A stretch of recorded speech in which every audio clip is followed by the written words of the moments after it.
A partir de este momento, Radio Universidad de Chile da la bienvenida a La República de las Letras. Antonella Esteves, Patricio López y Alberto Mayol los invitan a ser parte de esta nación letrada y democrática, en donde la conversación en torno a libros fundamentales es la excusa para juntarse con amigos, soñar y reflexionar sobre lo que somos y lo que podemos ser. Bienvenidos a La República de las Letras.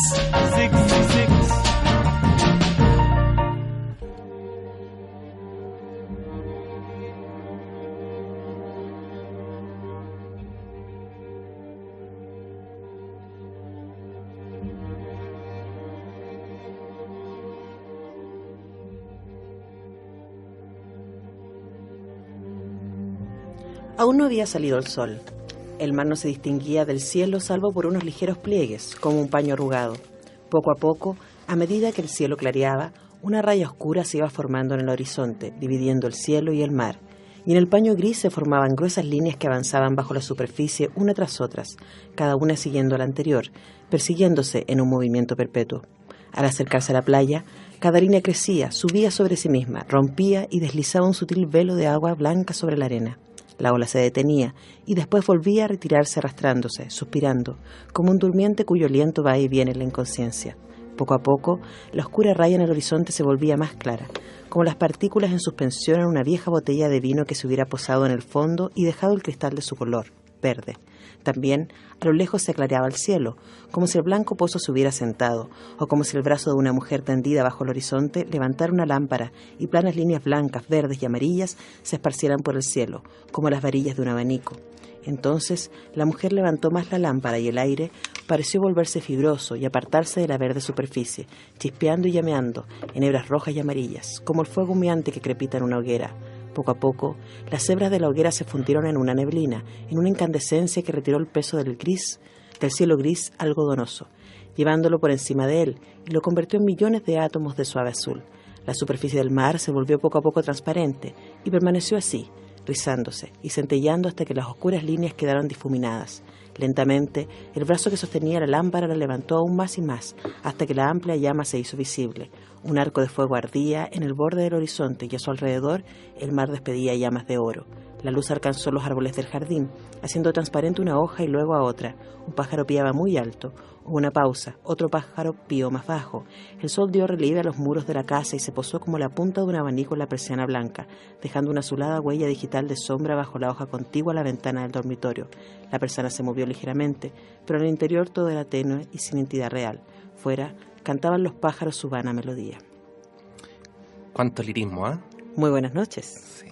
Buenas noches, Antonella. Sean bienvenidos a la República de las Letras. Hoy nos encontramos con probablemente uno de los libros más influyentes, podríamos decir, de la literatura del siglo XX, Las olas de Virginia Woolf. Junto con el de la semana pasada.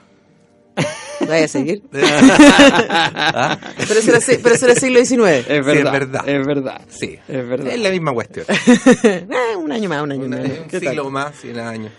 Bueno, estamos con Virginia Woolf. No es la primera vez que Virginia Woolf nos acompaña. De hecho, es la segunda. Primera temporada, muy bien, en nuestra primera temporada hicimos Mrs. Dalloway, Tal Sí. cual.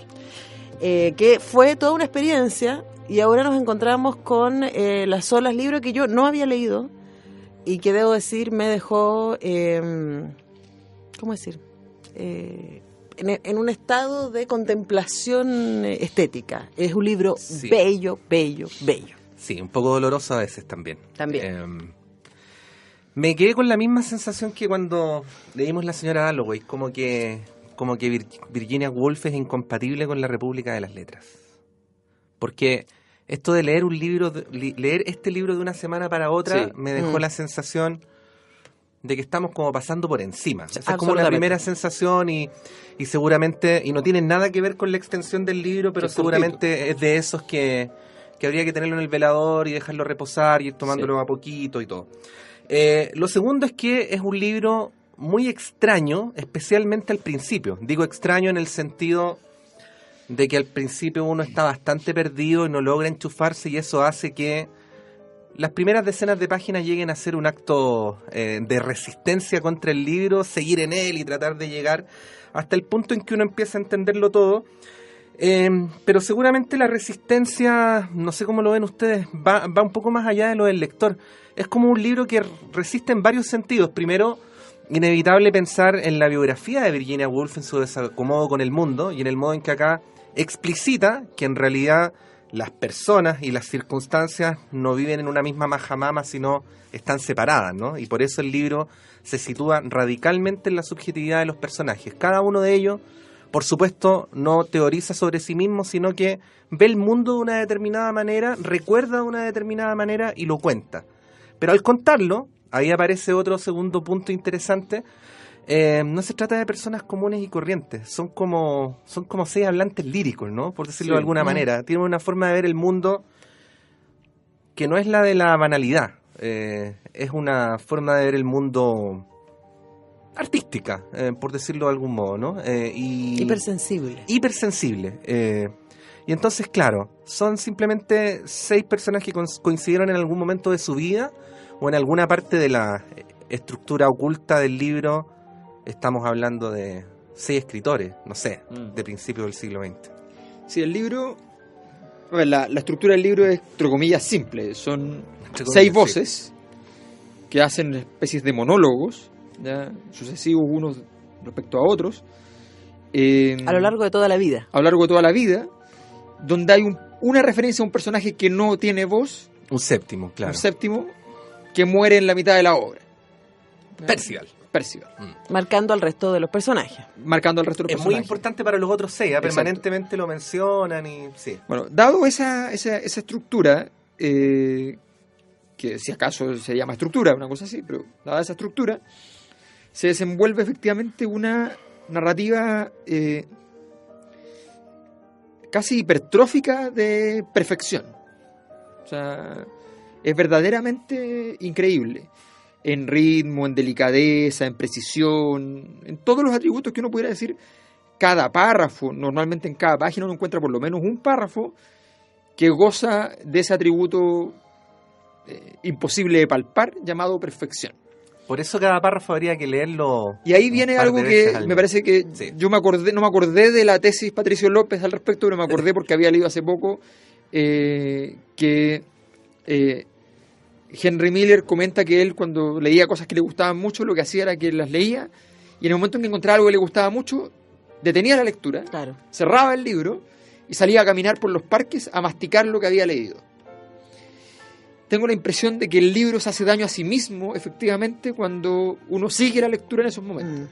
Este es un libro para masticarlo, este es un libro que perfectamente uno podría andarla trayendo por la vida, por la calle, leer una página y cerrarlo, y quedarse ahí.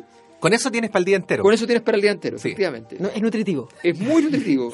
Ahora, pasa también el tema de que se parece en ese sentido mucho más a la poesía. Exacto. Porque es un libro muy denso, tanto en términos de lenguaje como también de las reflexiones que está poniendo ahí. Sí. Y requiere, por lo tanto, a mí lo que me pasó mientras lo leía era como, no sé si a ustedes les pasó, sentí la necesidad de leerlo en voz alta. Claro. Es como para declamarlo, es muy fonético. O en voz demasiado baja.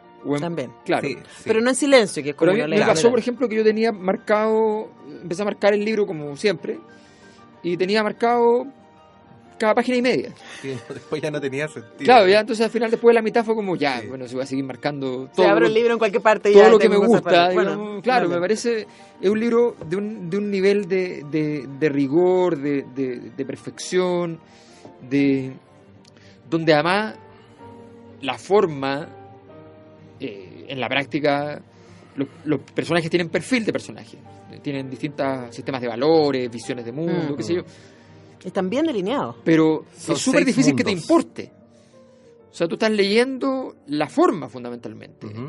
Estás viendo cómo se come y no qué se come, ¿no? Entonces, es muy difícil que te importe realmente que el personaje esté delineado.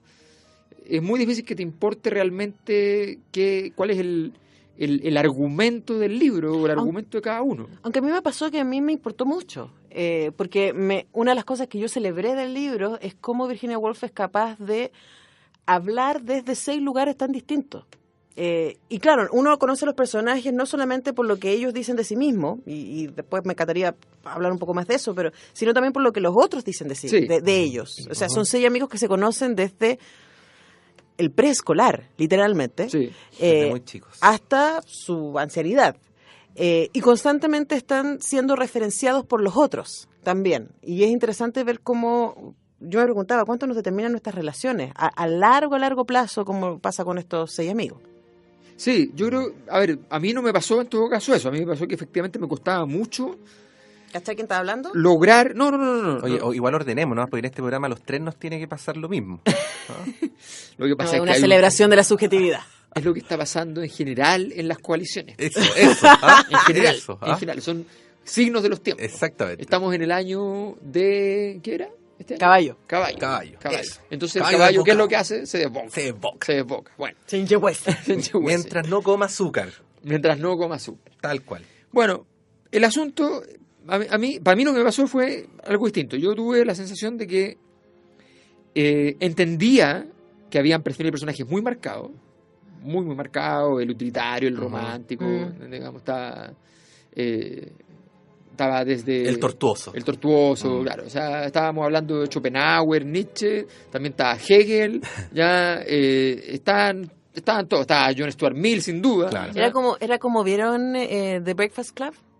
No. ¿El Club de los Cinco? No. ¿Nunca lo ven? Que es una película así como ochentera clásica, porque yo la tengo muy presente porque la uso en clases, de 5 chicos de secundaria, cada uno muy, como decirlo, muy de personaje. Entonces está el deportista, está el chico genio, exacto, está el chico rebelde, está la chica coqueta prom queen y está la chica depre. Que sería como la antecesora de los emos. Pero a mí lo que me pasó es que de pronto el discurso, la declamación de los discursos de estos personajes se elevaba a unas alturas que me hacía perder en la dimensión micro. Yo no era capaz de que me importara. Yo sabía que existía, pero no me importaba. Creo entender, Alberto, en el sentido de que el efecto es un poquito parecido a lo que a mí me pasó cuando leí por primera vez sobre Héroes y Tumbas. Que estaba tan asombrado por la pluma de Sábato que no podía concentrarme en el contenido.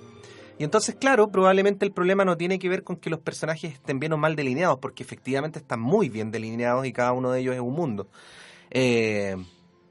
Pero la forma, la lírica, la poesía aparece tan fuertemente que al fin y al cabo uno se queda muchas veces solazándose en eso, ¿no? En lo bello del párrafo, en la forma en que describe. Tiene ese doble juego.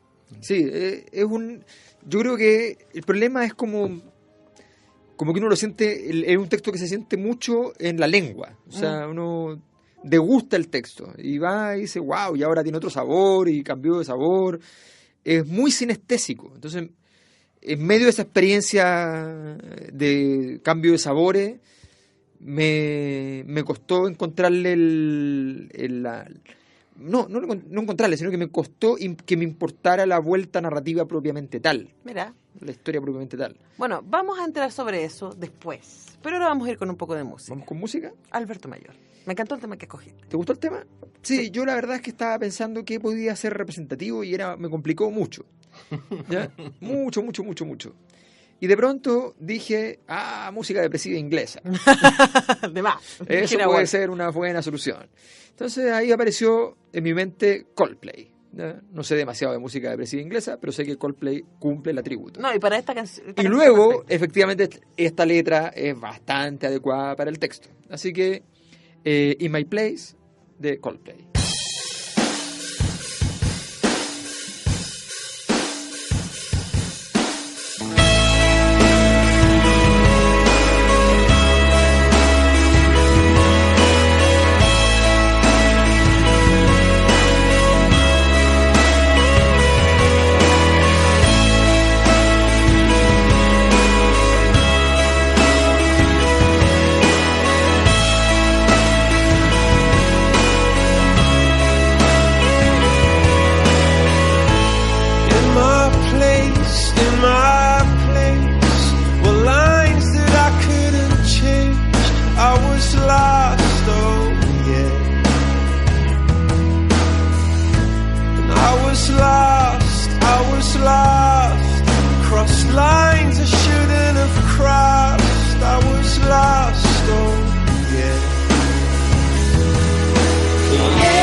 just, oh yeah, oh yeah.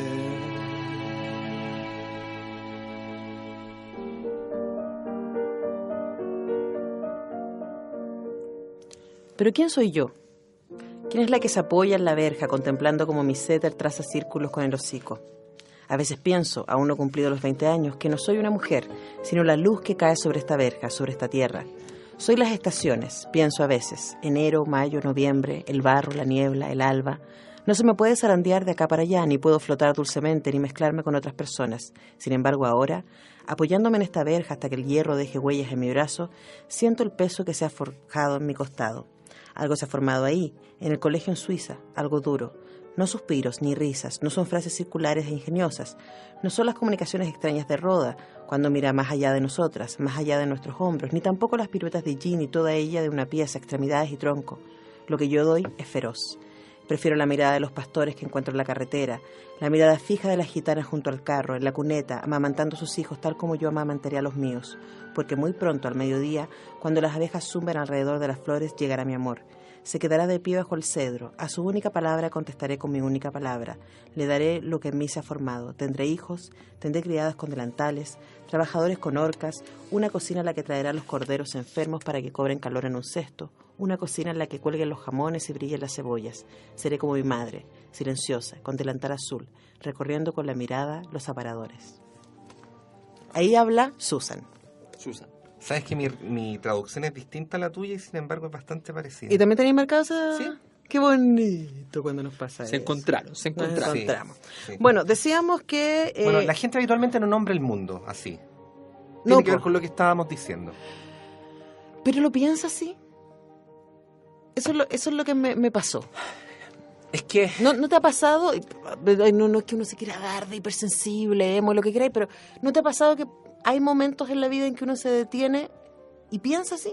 Mira, yo no voy a tener en este segundo ninguna pretensión teorizante, ¿ah? Solamente voy a decir que el tema de la mirada poética no tiene que ver solo con saber decirlo de otra manera, sino que tiene que ver fundamentalmente con saber ver de otra manera, saber ver otras cosas. Claro, y uno no podría escribir así, exactamente. pero esas sensaciones que ella describe. O sea, este es un paisaje que muchos podrían ver y a lo mejor podrían tener la facultad de describirlo de este modo, pero primero tendrían que lograr ver lo que aquí se está describiendo. No sé si me explico. No. Bueno. A ver, lo que pasa, no sé si a ustedes les pasó cuando empieza el libro, porque empieza con lo que yo las leo. cebollas. Claro, eso. Sí, po. Pero ¿cuánta gente ha pensado en que las cebollas brillan? Pero si uno lo piensa bien, brillan. Sí, brilla. Es que yo creo que tiene que ver con el tema, que es lo que ustedes decían al principio, que el libro te exige. Los personajes del libro están detenidos en el tiempo, si no lo quiere.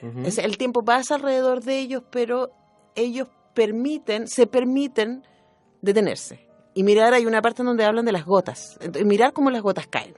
Y sentir el rozar del viento. Se permiten estar en ese lugar y lo comparten, y es por eso mismo, creo yo, que el libro exige, y a mí me pasó lo mismo, que terminé de leerlo apurada y fue como que dolor, porque es un libro para degustar. Me pasó algo. Voy a poner aquí un tema encima de la mesa, un tema conflictivo, no conflictivo, pero sensible. Me recordó a Pizarnik. Sí, a mí también. Sí. Me recordó a Pizarnik. Sí. O sea, claramente hay conexiones entre Virginia Woolf y Pizarnik. Todavía, bueno, aparte además de la del suicidio. muerte. Claro, si ambas fueran un color, serían casi el mismo color. Sí. Aunque aquí hay una actitud de mayor resistencia frente a la vida, ¿no? Pero hay una hipersensibilidad muy parecida. Sí. ¿Y qué color sería ese? Se quedó pensando Antonella. Sí, estoy pensando en la canción que escogí, que se llama Olas Ámbar. Ajá. Que me estaba pensando en el ámbar de los... ¿Has visto el ámbar de los árboles? Que es como esta cosa sedosa y al mismo tiempo viscosa. Eso estaba pensando.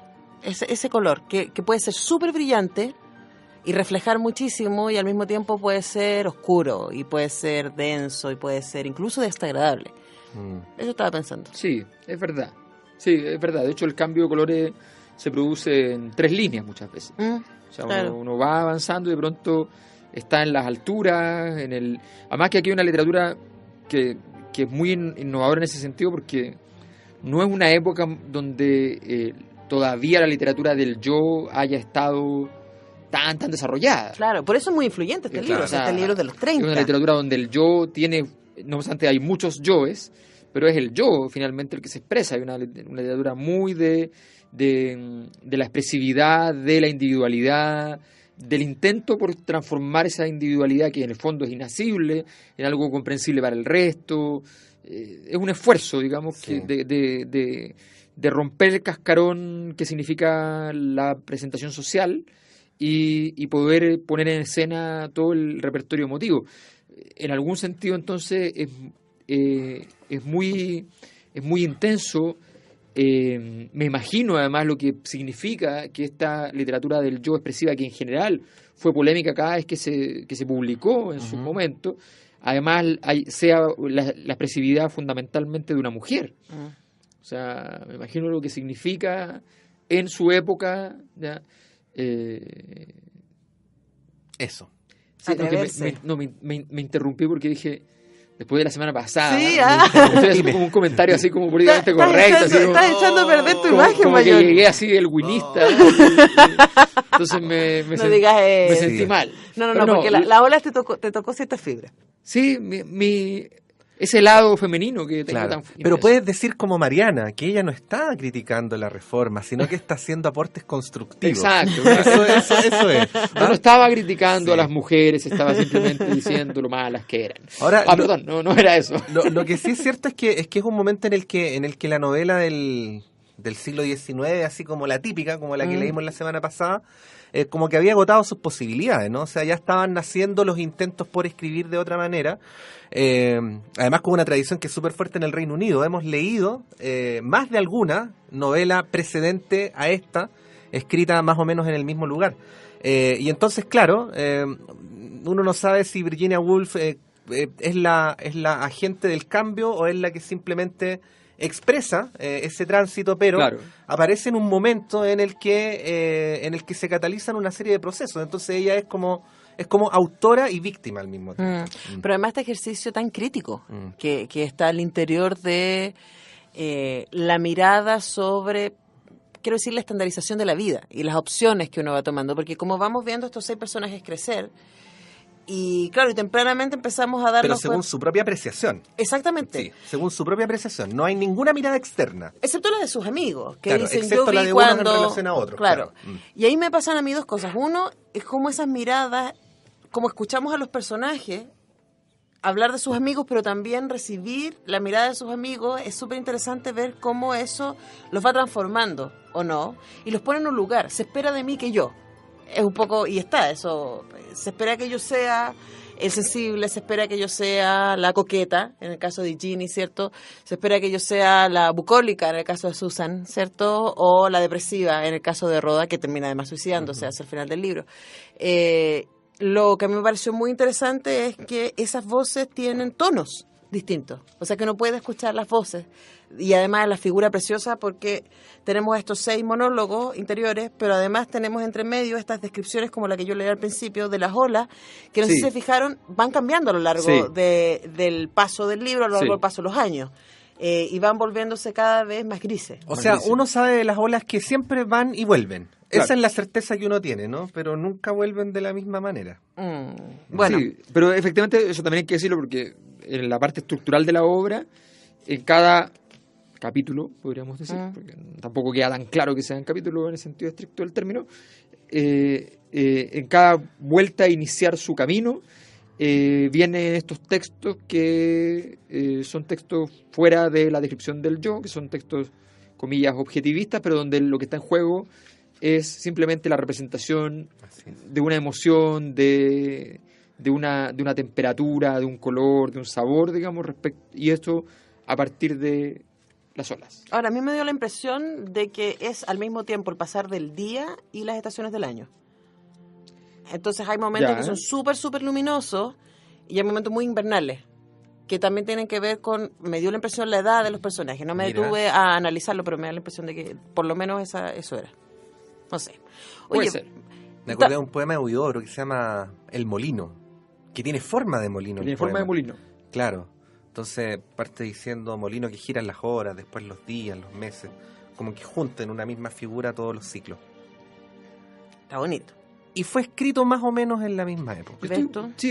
Estaba buscando aquí, estaba metido en Wikipedia. No sé si usted lo conoce. Un sitio alternativo. Emergente, claro. La fuente de todos los saberes. Y estaba buscando... Más hegemónico que... Estaba viendo si había alguna ¿Más hegemónico? ¿Te acordás de la enciclopedia en carta? Bueno, estaba viendo si había alguna clase de orden. Estaba buscando literatura inglesa, ojalá por orden de años, porque quería ver más o menos... una línea cronológica. Claro, porque me interesaba ver en el fondo... Porque claro, aquí hay muchos parentescos con muchos otros escritores del Reino Unido, en particular de la época, pero quería ver específicamente, dado que Las Olas se publicó específicamente el 8 de octubre del 31, ¿ya? Me interesaba ver ahí cómo habían las conexiones, pero no he logrado llegar a eso. Voy a tener que hacer un estudio. Pero bueno, lo que sí, como dijimos en el caso de la señora Dalloway, los imaginarios de mujer de estas novelas no tienen nada que ver con los imaginarios de mujer de las novelas célebres del Reino Unido. Exacto. Del siglo XIX que hemos leído en este programa. Parece que leemos mujeres. Y escuchar mujeres también. Me pasó también, bueno, escuché mucho mientras leía el libro esto que estamos escuchando de fondo, que es la banda sonora de Las Horas. Así es. Muy buena película. Muy buena película, Stephen Daldry, con música además de Philip Glass. O sea, es una belleza. Y también buscando voces femeninas que me pusieran en un lugar parecido al que me pone Virginia Woolf. Y después de mucho intenté con Misia, con Natalie Merchant, y llegué a Tori Amos. Y encontré esta canción que se llama Olas Ámbar. Well, he lit you up like amber waves in his movie show. He fix you up real good till I don't know you anymore. From ballet class to a lap dance, straight to video. I'm a poolside news. Was that he would be launching you into every young man's bedroom? You gave it up, DVD, magazine. You gave it up, a private ride, a passage. You gave it up to every boy's sweet dream when the paper cuts. You said he's got a healing machine. It glows in the dark, glows in the dark. You say there's not a lot of me left anymore. Just leave it alone. But if you buy and you have the time, tell the northern lights to keep shining. Oh, lady, it seems like they're drowning. He could light you up and summon every swan to the lakeside. Off the Cabo San Lucas for some outing, 'cause still you love. Then you started to get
northern lights to keep shining.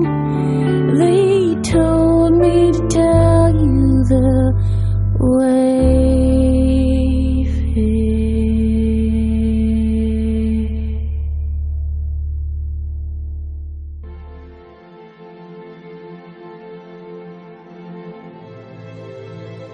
No, mientras caminamos me esfuerzo en recobrar el sentido del tiempo, pero por llevar esta corriente de oscuridad los ojos se me ha escapado de las manos. Este palacio parece ligero como una nube pasajera en el cielo. Es un truco de la mente poner reyes en tronos, uno tras otro, con coronas en la cabeza, y nosotros, caminando en columnas de A6, ¿con qué podemos oponernos a ello con solo este aleatorio destello de luz que hay? Nosotros, ¿cómo podemos luchar contra esta corriente que llamamos cerebro y sentimiento? ¿Hay algo permanente? También nuestras vidas fluyen y se alejan por avenidas sin luz, más allá del límite del tiempo, anónimas. En cierta ocasión, Neville me arrojó un poema en la cabeza. Súbitamente, convencido de la inmortalidad, dije, también yo sé lo que Shakespeare sabe, pero eso no ha pasado ya. De un modo irrazonablemente ridículo, dijo Neville. Mientras caminamos, el tiempo vuelve. Un perro lo hace dando brincos, la máquina funciona, el tiempo ha envejecido esta puerta en el muro. Ahora, 300 años me parecen más que un momento desvanecido en la visión de este perro. El rey Guillermo cabalga con peluca y las damas de la corte se deslizan por el césped con sus cuévanos. Mientras caminamos, empiezo a tener la firme convicción de que el destino de Europa es de una importancia inmensa y de que, aunque parezca ridículo, todo es consecuencia de la batalla de Blenheim. Sí, declaro en el momento en que pasamos por esta puerta en el muro que este es el momento presente. Me he convertido en súbdito del rey Jorge. Mientras avanzamos por esta avenida, dijo Luis, yo rozando levemente a Ginny, Bernard del brazo de Neville, Susan con su mano en la mía. Es difícil no llorar, no calificarnos de niño, no pedir a Dios que nos proteja en nuestros sueños. Es dulce cantar juntos, cogidos de la mano, con miedo a la oscuridad, mientras la señorita Curry toca el armonio. Las horas, de Virginia Woolf, nuestro libro de esta noche en la República de las Letras. Y estamos en el tercer bloque. ¿Puedo leer algo cortito? Sí. El cristal, el globo de la vida, como uno lo llama, lejos de ser duro y frío al tacto, tiene la superficie del más fino aire. Si lo oprimo, estalla. Wow. Igual me pasó eso, así como con ganas de tuitear. Sí, como frases. hay frasecitas que son demasiado perfectas. Perfectas. Bueno, son tercer bloque. Tercer bloque. Tenemos que saludar en este tercer bloque a nuestros queridísimos de Clepsidra, Fe en el Tiempo, que pueden también encontrar en clepsidra.cl, y yo tengo una confesión que hacer. Clepsidra, que está ahí en Macul, llegando a ir a Razabal, donde se está haciendo el metro, la estación Chile-España, según entiendo. Que tiene Macul 94. Macul 94, que tiene una maravillosa vitrina doble, que tiene un maravilloso lugar lleno de libros y que tiene un subterráneo. De que nosotros llevamos más de 3 años y medio fantaseando y discutiendo y soñando con las distintas cosas que hay en ese subterráneo, y yo conocí al subterráneo. No. ¡Chan! Pero Antonella, ¿Sí? ¿entraste al subterráneo? Entré al subterráneo. Yo no creo que cuentes lo que viste. No lo voy a contar. No cuentes nada. No lo voy a No contar. cuentes nada. Solo voy a decir que no es lo que imaginamos, es más de lo que imaginamos. ¡Wow! Hay toda serie de mundos en ese subterráneo de Clepsidra. Y me sentí tan privilegiada de entrar a ese lugar sagrado. Yo quiero agregar que el Clepsidra no es solo un lugar. Es también una convicción. Esa convicción de que tenemos fe en el tiempo. Es No una en el bandera. sentido de Benjamin Franklin, sino que en un sentido más profundo e interesante. Fe en el tiempo, fe en Cronos. Pero además hay un tercer elemento que es importante señalar. Precisamente porque Librería Clepsidra no solo está en un lugar sino que además peregrina, ¿Sí? debemos decir que se nos ha informado que Librería Clepsidra va con su oferta a seminarios y congresos en universidades, colegios, instituciones de diverso tipo que estén organizando. Además de las ferias del libro, varias. Están encantados de asistir. Van con su oferta de libros y hacen resplandecer de belleza, estilo, ¿ya? Solidez, un evento cualquiera sea que tenga alguna relevancia, una conferencia, un debate, un coloquio, qué sé yo, que se haga. Usted puede contar con Clepsidra allí, es cosa de contactar. Con una selección ad hoc. En librería@clepsidra.cl es cosa de contactar a la gente de Librería Clepsidra, específicamente a Omar Sarraz, pero a cualquiera de los miembros de... Por ejemplo, en la Semana del Libro estuvieron en el colegio de English Institute, por ejemplo. Por ejemplo. Entonces, ustedes pueden ir perfectamente en sus eventos invitar a la gente de Clepsidra, y ustedes van a tener libros a disposición de sus invitados y la posibilidad, obviamente, además de toquetear los libros, juguetear con ellos, conversar sobre ellos. El fetichismo mismo. Clepsidra en galana. Conversar con los libros también. Conversar con los libros y una serie de cosas que hacemos la gente que nos gustan los libros y que hemos enloquecido por su culpa. Sí. Clepsidra.cl. Aprovechamos también de saludar a todos nuestros amigos en Facebook, que cada vez son más. Y contarles que están al día, porque con Ricardo somos muy ordenados, están al día todos nuestros podcasts. ¡Wow! Sí, está el último. El último. Y de donde hecho, Juan Hernán dice que yo estaba borracho. No, dice que estaba borracho, dice que hablabas como borracho al final. Bueno, Y me yo dijo- sí quiero decir que simplemente hablaba como borracho y era un efecto parecido al que sufría el señor Merino hace muchos años Es que yo atrás. creo que Merino sí está puesto, No siempre. ¿no? No, tenía como un problema en la mandíbula. Ah, mira. Oh. Ahora, igual llegó un comentario, porque pueden hacer comentarios por Facebook Sí. y también pueden hacer comentarios por ebooks al podcast mismo. Y llegó uno muy chistoso que decía que se había reído carcajadas con el final del programa. En este momento no recuerdo el nombre del auditor, y que éramos muy divertidos. Estaba Héctor Pizarro, también nos escribió. Ya, también nos escribieron estoy en Facebook. Francisca Zúñiga, Hernán Torres, Carolina Casanova, Pablo Rojas Bahamondes, Juan Francisco Monteagudo, Yeudel Hernández, Iván López, Cecilia Espinosa, Silvia Ríos, Cristian Oteiza, que nunca falla. Que es lo máximo. Y saludamos también a nuestros amigos en Twitter, a Miss Behave, por ejemplo, que siempre Así está es. haciendo comentarios. Y recuerden que estamos en Facebook, pueden unirse al grupo. Tenemos nuestro blog, República de las Letras Blog, también estamos absolutamente. Así es, le decimos Bueno. a Patricio RZMTDA, ¿Ya? que si eso es un apellido es muy complejo, ¿ya? Dice que se lo perdió. Es polaco. Es polaco. Sí. Dice que si se lo perdió, bueno, búsquelo porque está. Está, de ya hecho, está. lo puso Antonella en la página, así que puede buscarlo. ¿Se han fijado que desde hace mucho tiempo que nadie nos felicita por los análisis de los libros? No, nos dicen que somos Todos divertidos. dicen que somos chistosos. No, pero aquí llegó una que es un poco más sofisticada. Dice, excelente programa sobre la obra de Balzac. Ameno y divertida forma de análisis. Mira. Forma de análisis, forma de análisis, ya. de una obra del canon literario matizada con la actualidad nacional. ¿Ves tú? Ah, O sea, mira. somos unos payasos un poquito más sofisticados. Claro, claro. ¿No? Gracias a... Pero está todo bien. Para eso estamos, Sí, básicamente. está bien. Para eso- Para Pero como que esos, eso nos como pagan. esos payasos que no vienen a General Velázquez sino al Descafé de las Artes. No, claro. Como esos payasos. Exacto. Como los payasos de Cirque du Soleil. Claro, algo así. Bueno, pero Igual- ¿qué mejor comparación que Para eso? eso nos pagan. ¿Cuál es el problema? Importantísimo para hacer este Nos pagan, programa. Para divertir a la gente. Ya. Patricio López, ¿qué vamos a escuchar? Vamos a escuchar a Misia. Ah, te hice daño. Sí, vamos a ir con la melancolía hasta las últimas consecuencias. Wow. Esta canción se llama Lágrima.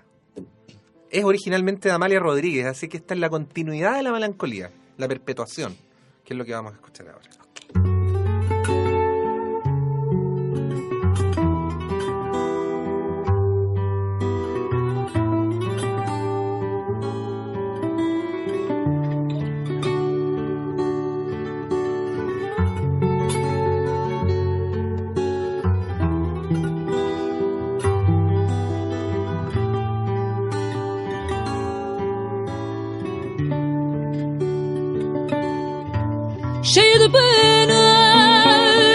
Cheia de penas, me deito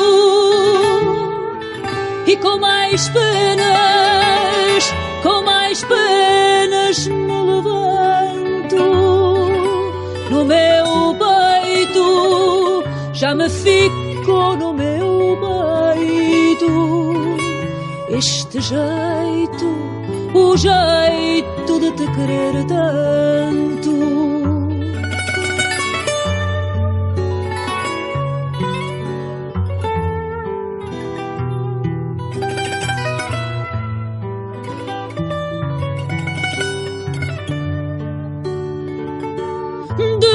Desespero, tenho por meu desespero dentro de mim o castigo. Não te quero, eu digo que não te quero. E de noite sonho contigo.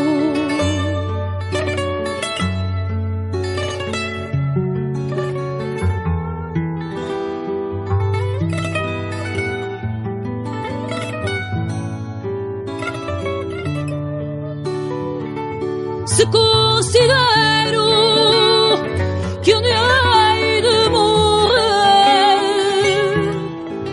no desespero que tenho de te não ver, estendo o meu jaile,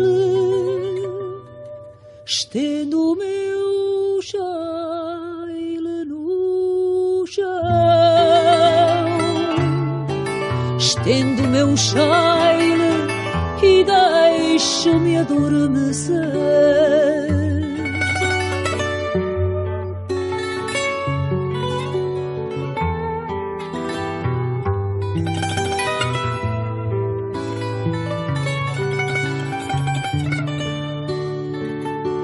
Se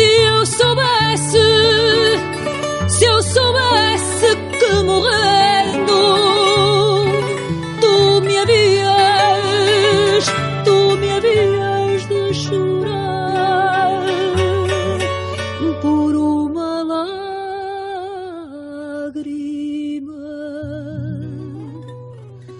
por uma lágrima tua. Que alegria me deixaria matar.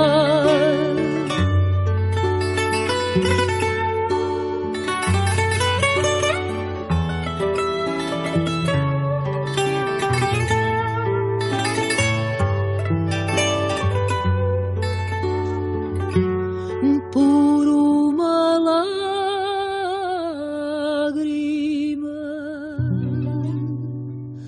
por uma lágrima tua, que alegria me deixaria matar.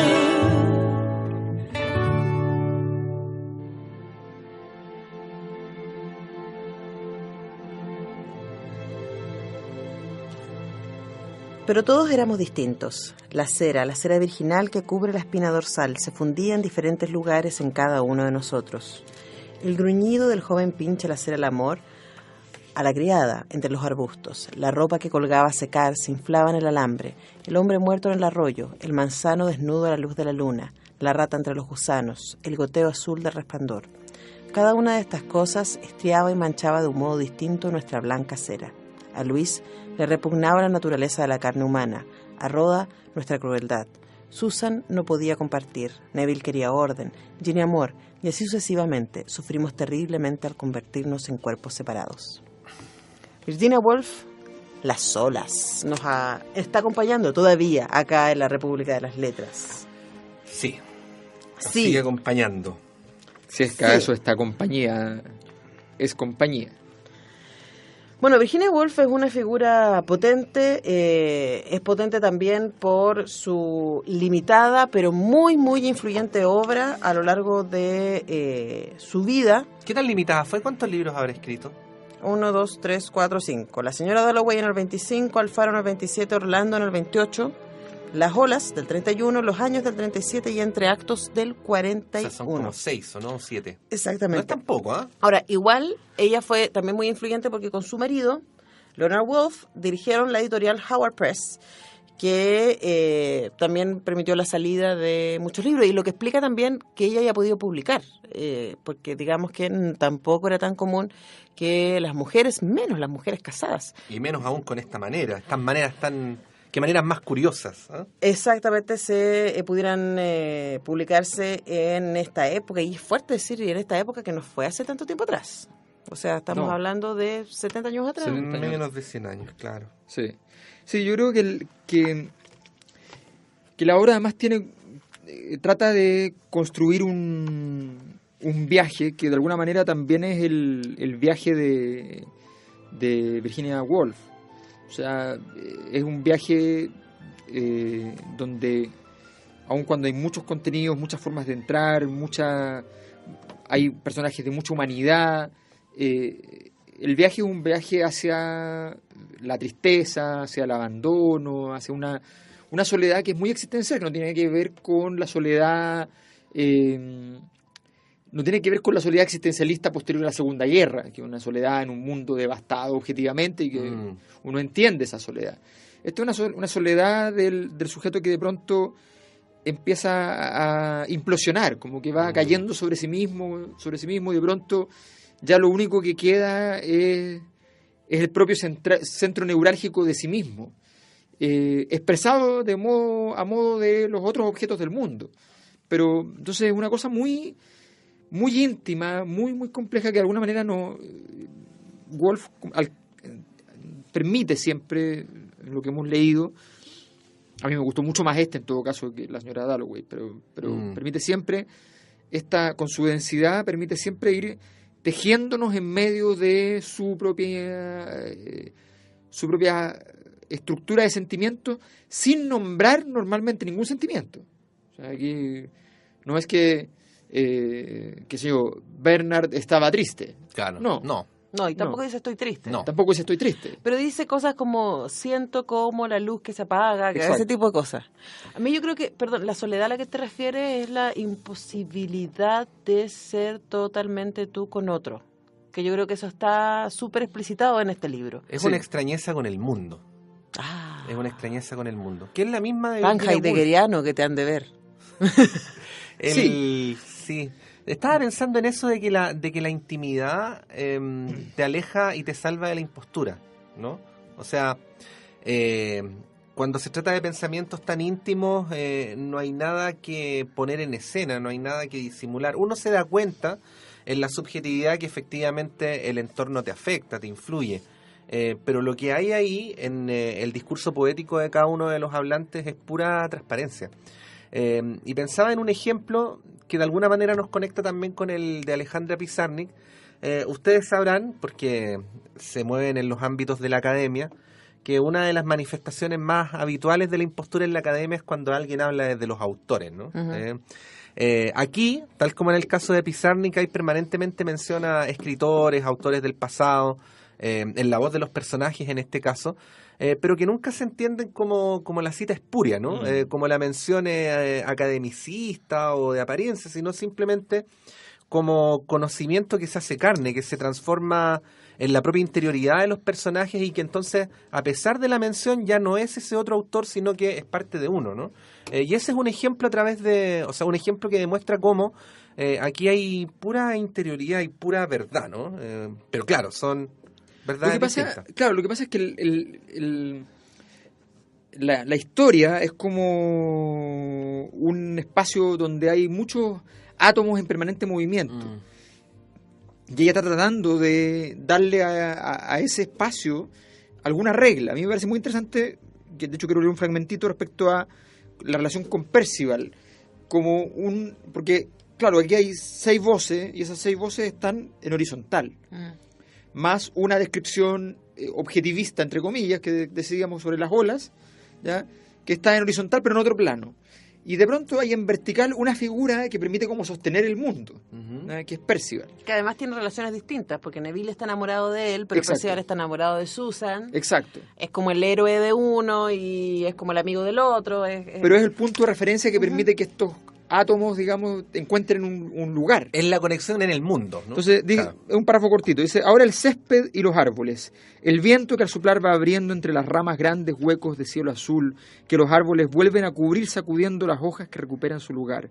Y este círculo que formamos aquí, sentados los unos junto a los otros, enlazándonos las rodillas con nuestros brazos, todo esto hace entrever un orden de cosas diferente y superior, cuya razón de ser será imperecedera.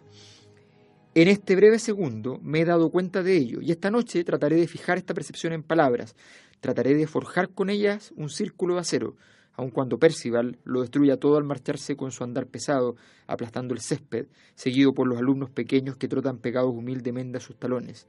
Y sin embargo, es a Percival a quienes yo necesito, porque Percival es quien inspira a los poetas.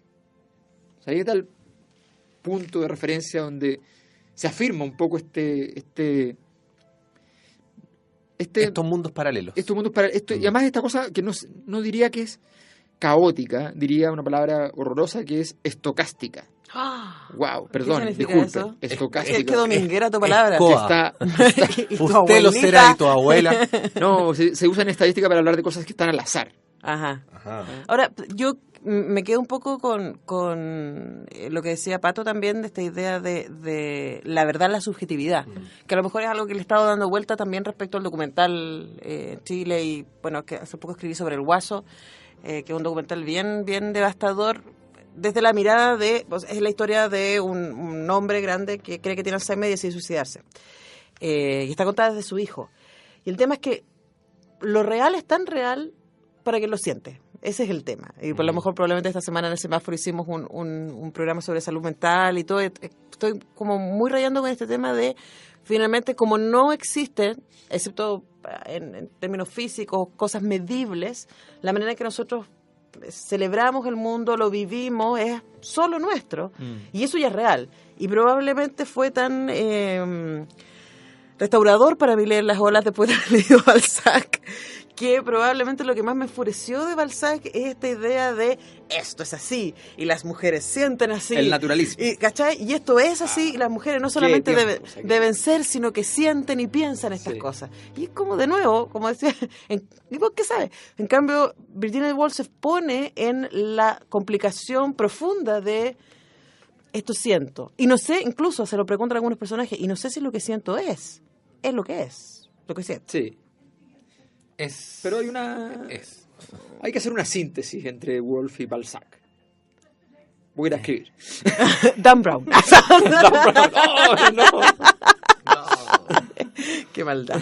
Ya nos vamos, más mejor. Oye, Ricardo, muchas gracias por ponernos Gracias, al aire Ricardo. a esta hora de la noche. Libro increíble, ¿ah? Sí, maravilloso. Pero degústenlo.